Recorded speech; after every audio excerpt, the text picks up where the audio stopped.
আমার মনে হয় নিহারি কম বেশি সবারই পছন্দ। সো চলেন আজকে আপনাদের সাথে নিহারির রেসিপি শেয়ার করি। ফার্স্টে হাড়গুলোকে ভালো মতো ধুয়ে আমি একটা বলক দিয়ে নিব আর এই পানিটা ফেলে দিব। দেন হাড়গুলোকে আবার একটু ধুয়ে নিয়ে এখন আমি সব স্পাইসেস অ্যাড করব যে পাত্রে রান্না করব।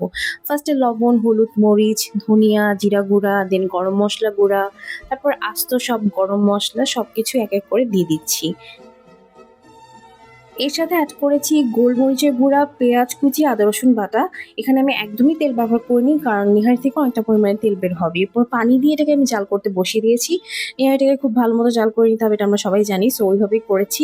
এটা যখন একদম রেডি হয়ে আসবে অর্থাৎ নামানোর আগে তখন আমি একটা বাটিতে ৪ চামচে ৩ চামচ বেসন নিয়ে বেসনটাকে একটু গুলিয়ে এর মধ্যে অ্যাড করে দিয়েছি, তো ঝোলটা একটু থিক হয় যেটা কিন্তু খুবই ভালো লাগে।